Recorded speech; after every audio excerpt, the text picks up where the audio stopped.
زبردست بیان فرمایا. یہ بات میں عرض کرنا چاہتا ہوں کہ یہ ہمارا بنیادی عقیدہ ہے، بنیادی مسئلہ ہے اہل سنت میں. اگر کوئی یہ کہے کہ یہ آپ نے کیا کام شروع کر دیا ہے، آپ کیوں بات کر رہے ہیں بار بار ان کی، کیوں نام لے رہے ہیں، ادھر جلسہ ہو رہا ہے ادھر جلسہ ہو رہا ہے، اب آپ ریلیاں نکال رہے ہیں، اب آپ جلوس کر رہے ہیں، اب آپ جلسے کر رہے ہیں، اب آپ ان کے نام کا نیاز اور لنگر بانٹ رہے ہیں، پہلے نہیں ہو رہا تھا اب کیوں ہو رہا ہے؟ اس لیے کہ اب ایک نیا فتنہ پیدا ہو گیا ہے. اس طرح کے لوگ اہل سنت کا لبادہ اوڑھ کر میدان میں آ گئے ہیں، جن کی شکلیں سنیوں والی ہیں، بھولیے سنیوں والے ہیں، جبے کپے سنیوں والے ہیں، لیکن وہ سنیوں کے سٹیجوں پہ چڑھ کر غیروں کا پیغام دے رہے ہیں، رافضیوں کی بات کر رہے ہیں، عقیدہ اہل سنت پر وار کیا جا رہا ہے. اب ہوا ایسی چل گئی ہے کہ اب ضروری ہو گیا ہے کہ سنی کا بچہ بولے گا اور یا صدیق کے نعرے لگائے گا. آپ سارے محبت والے بیٹھے ہیں، بار بار نہیں کہنا، لمبی تقریر بھی نہیں کرنی ہے، لیکن ذوق کا اظہار کریں جس مقصد کے لیے آئے. یہ بزم سجانے کا مقصد یہ 4 گھنٹے سے مسلسل یہ بیانات اور یہ سارا سلسلہ ہو اس لیے رہا ہے کہ میرے بھائی کسی غیر کے پاس نہیں بیٹھنا. جو جناب صدیق اکبر رضی اللہ تعالیٰ عنہ کے بارے میں زبان کھولتا ہے، بکواس کرتا ہے، ان کی شان میں تنقید کرتا ہے، اس پر ذرہ برابر بھی اعتماد نہیں کرنا.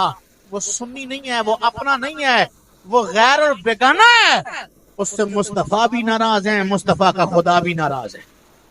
یاد رکھ.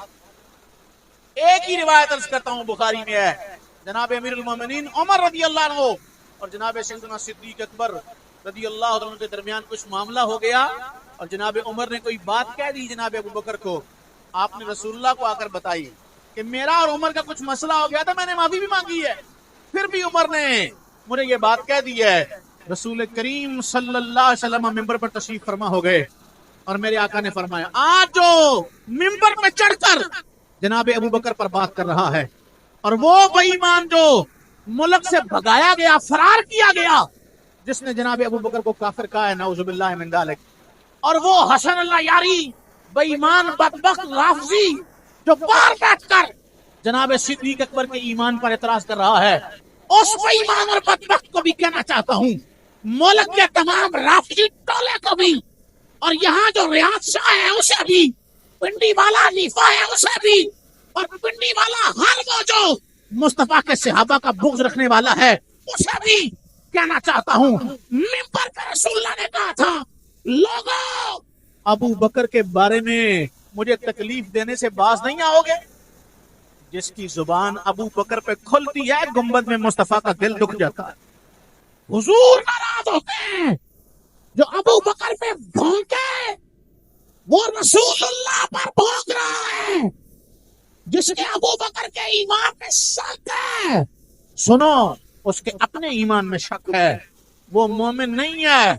ابو بکر کا ایمان بھی قرآن سے ثابت ہے، ابو بکر کا عشق بھی قرآن سے ثابت ہے، ابو بکر کی صحابیت بھی قرآن سے ثابت ہے، ابو بکر کا تقویٰ بھی قرآن سے ثابت ہے، ابو بکر کا علم بھی قرآن سے ثابت ہے، ابو بکر کا حلم بھی قرآن سے ثابت ہے، ابو بکر کی سخاوت بھی قرآن سے ثابت ہے. خدا کی قسم ہے، قرآن پڑھو گے انبیاء کے بعد قرآن نے سب سے زیادہ جس کی عزت بیان کی ہے اسے ابو بکر کہتے ہیں. یہ شاہ صاحب انشاءاللہ بیان کریں، میرا وقت نہیں نہ میں چاہتا ہوں پھر بات کو طویل کروں. عقیدے پر قائم رہنا ہے میرے بھائی.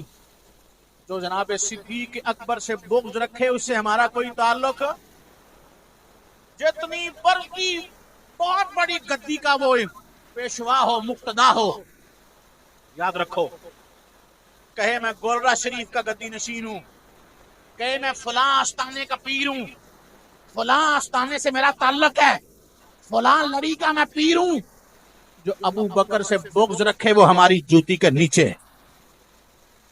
جو ابو بکر سے بغض